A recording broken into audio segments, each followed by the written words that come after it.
Hola, ¿qué tal? Me llamo Levi. Bienvenidos a este nuevo video que les traemos el día de hoy. No olviden suscribirse porque esto nos ayuda a seguir creciendo y a traerles más contenido. Comencemos.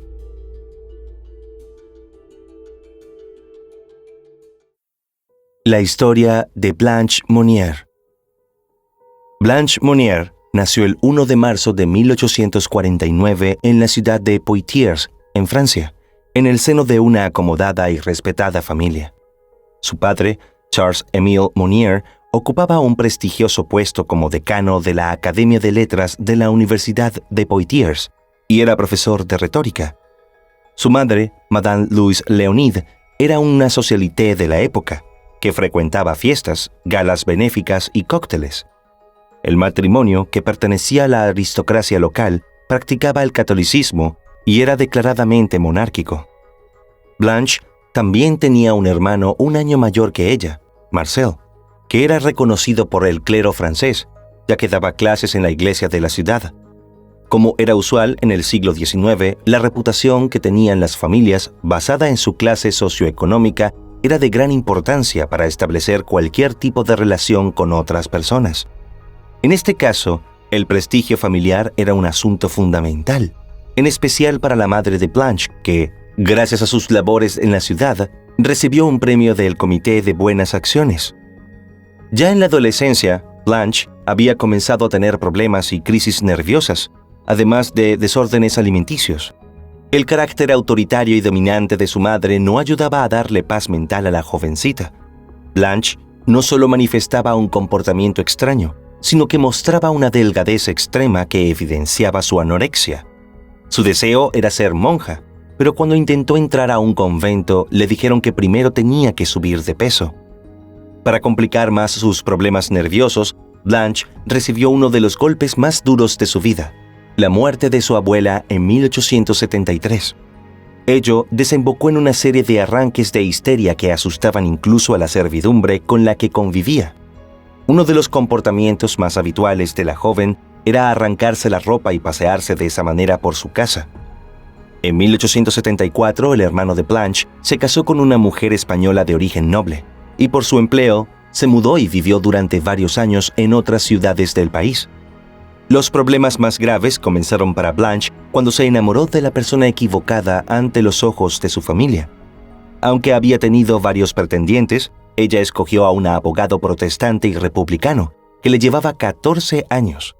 El hombre vivía en una casa cercana y estaba en bancarrota. Era todo lo opuesto a lo que los padres de Blanche pretendían para su bellísima hija. Cuando a los 26 años Blanche les anunció que tenía la intención de casarse con él, sus padres, espantados, se opusieron. Su padre acababa de perder su puesto como decano y la grieta entre republicanos y monárquicos se había profundizado. Que un republicano, y además protestante, sin un céntimo pretendiera casarse con Blanche era lo peor que podía pasarles.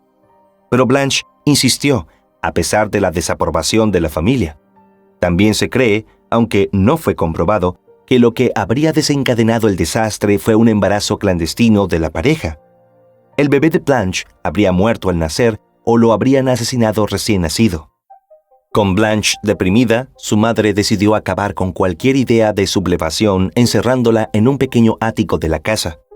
El padre de Blanche, débil de carácter, no se animó a contradecir a su feroz esposa y la dejó actuar. Lo que comenzó como un cruel castigo se fue transformando, con el paso del tiempo, en un brutal cautiverio. Para 1876, Blanche había desaparecido de la faz de la tierra para la mayoría de sus conocidos y amigos. Ni siquiera su novio sabía nada de ella. Al principio, la familia justificaba la ausencia de Blanche diciendo que estaba en un internado en el Reino Unido. Pero a medida que fueron transcurriendo los años, tuvieron que inventar otra excusa para su ausencia y contaron que Blanche se había instalado en Escocia. Mientras tanto, siguieron con su vida habitual y alguna vez hasta lloraron en público simulando que la extrañaban. El servicio doméstico, que sabía todo, fue obligado a guardar silencio.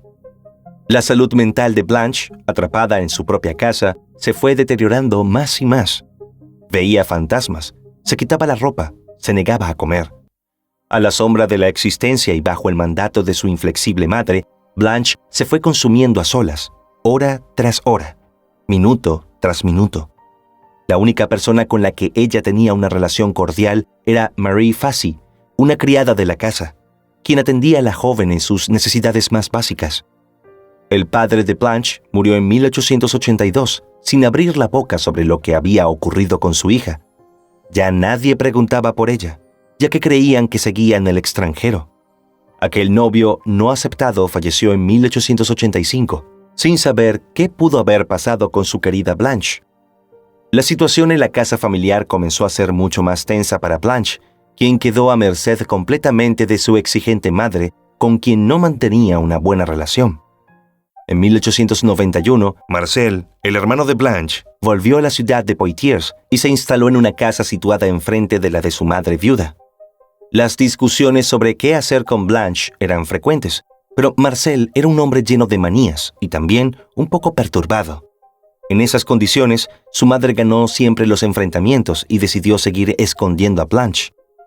En 1896, la persona que se encargaba de Blanche, Marie, falleció, por lo que quedó cada vez más desatendida en su cautiverio. En 1899, la madre de Blanche decidió tomar 2 nuevas empleadas para la casa, Juliette y Eugene. Esa decisión sería el principio del fin del terrible secreto de la familia.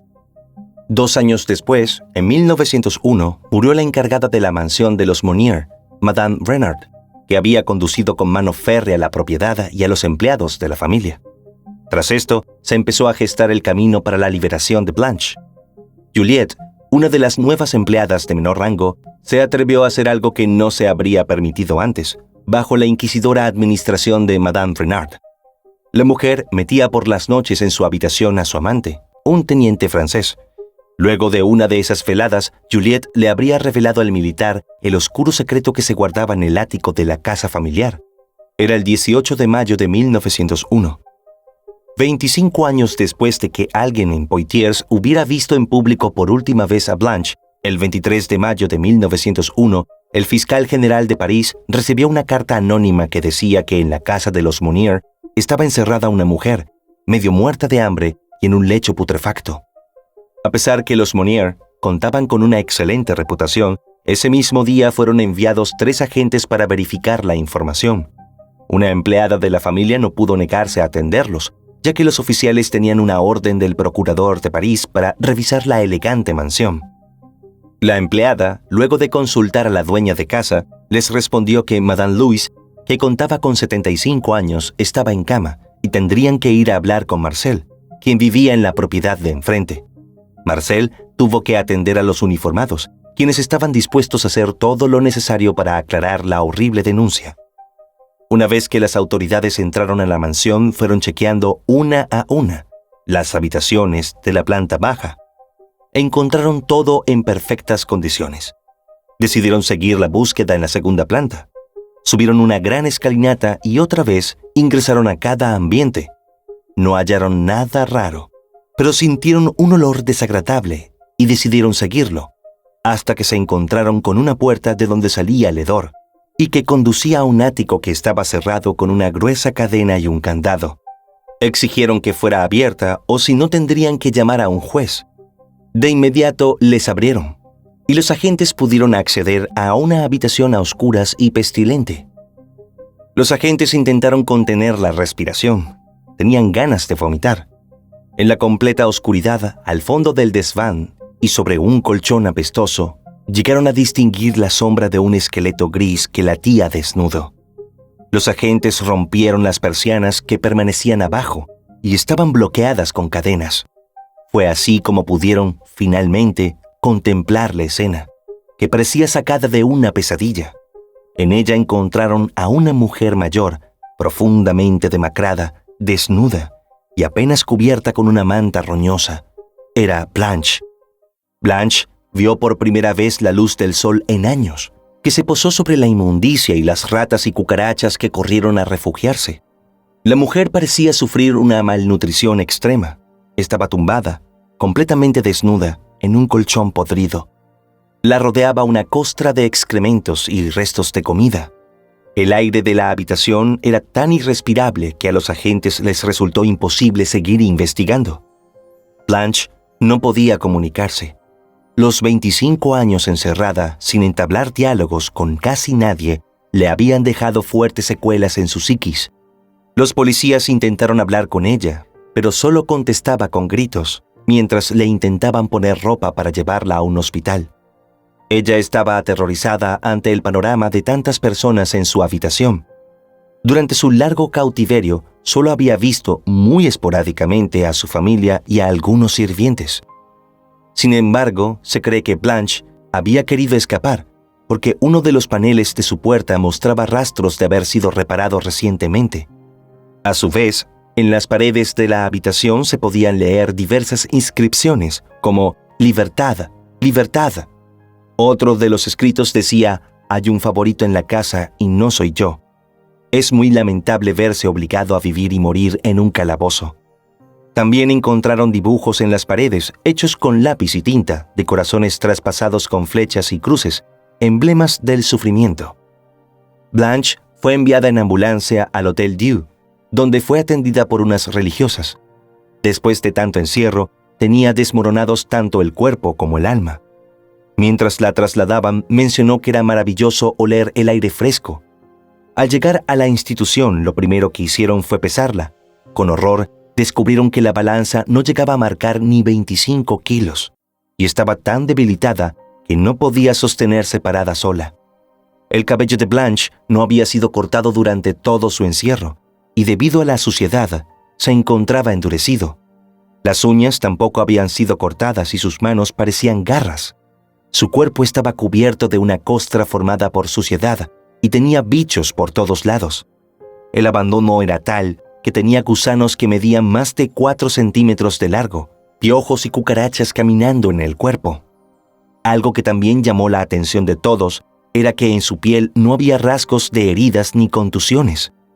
¿Cómo pudo sobrevivir?, se preguntaron los médicos, que trataron su desnutrición con medicinas, pero les preocupaba que ya estaba en una etapa bastante avanzada y consideraban poco probable que sobreviviera mucho tiempo.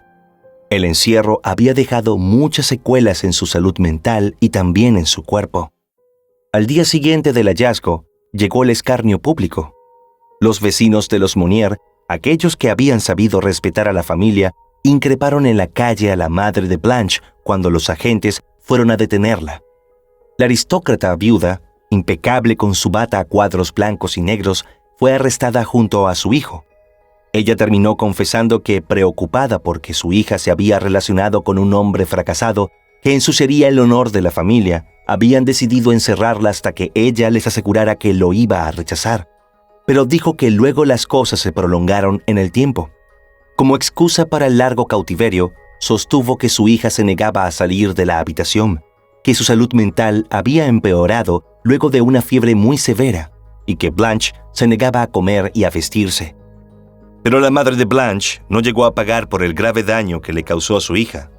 La mujer no soportó el disgusto de haber sido descubierta. 2 semanas después de ser encarcelada, el 8 de junio de 1901, un infarto terminó con ella, por lo que no llegó a ser juzgada. Las fotografías de Blanche, ya en la cama del hospital, aparecieron publicadas en un periódico unos 40 días después de ser liberada. Su cuerpo era un saco de huesos y tenía una mirada casi desorbitada, lo que generó aún más conmoción y escándalo en la sociedad. El juicio por el secuestro y encierro de Blanche inició en octubre siguiente y en él participaron innumerables testigos. Solo en la instrucción previa, el juez recibió 160 testimonios de personas que habían tenido relación con la familia Monnier. Tan solo el hermano Marcel fue sometido a juicio. Hubo vecinos que contaron los gritos que provenían de la mansión, y otros describieron a Blanche como una joven dulce, amable y fina. También, varios empleados de la casa aseguraron que tenían órdenes de no abrir nunca la ventana de la habitación donde la tenían cautiva. Ante la insistente pregunta de por qué no habían realizado la denuncia, todos se excusaban en el miedo que sentían a perder su trabajo y el mal genio de su empleadora. El abogado de Marcel afirmó que su cliente no ejerció ningún acto de violencia contra su hermana y dijo que ni siquiera había sido secuestrada. El acusado se defendió diciendo que había intentado internar a Blanche en un manicomio, pero que su madre siempre se había negado, alegando que eso podría ser mal visto por la sociedad. Además, aseguró que su hermana podría haber abandonado la habitación si hubiera querido, pero que no lo hacía por sus problemas psíquicos. En el transcurso del juicio se enumeraron los trastornos mentales y físicos de Blanche: histeria, esquizofrenia, anorexia, coprofilia y exhibicionismo. Se supo que Marcel, el hermano de Blanche, también padecía de coprofilia, un trastorno que lo hacía tener una atracción especial por oler excrementos humanos. Él mismo relató que muchas veces leía el diario en el cuarto en el que vivía Blanche. Marcel fue inicialmente condenado a 15 meses de prisión por complicidad, pero más tarde apelaron la sentencia y fue absuelto por padecer un retraso mental. Y a pesar de que los jueces criticaron su actitud, encontraron que el deber de liberar no existía en el Código Penal en aquel tiempo. Blanche fue trasladada el 11 de junio de 1902 al Hospital Psiquiátrico de Blois, debido a los graves problemas mentales generados por su prolongado encierro. Estaba limpia, rapada y bien alimentada, pero ya no era la misma. Allí pasó el resto de su vida, también entre 4 paredes, pero mejor atendida y viendo la luz del sol. Su tristísima vida terminó de apagarse lentamente el 13 de octubre de 1913 con 64 años. Ese año también murió su hermano, quien vivía retirado en una mansión en los Pirineos debido a la indignación pública en su contra. Ya se sabe que en cuestión de madres nadie tiene la oportunidad de elegir. Blanche, cautiva, enferma, maltratada y escondida de la sociedad por su familia, no tuvo la oportunidad de alcanzar la felicidad, pero al menos podemos decir que no fue olvidada. En 1930 su historia fue plasmada por la buena pluma del escritor André Gide, quien en 1947 fue Premio Nobel de Literatura, en su libro titulado La secuestrada de Poitiers. Este no fue el único libro, pues hubo varios más. Vivir en el recuerdo de algunos no es consuelo para nadie, pero algo siempre es mejor que nada. Y bien, querida audiencia, este fue el caso del día de hoy. No olviden suscribirse para seguir apoyando al canal. Nos vemos la próxima.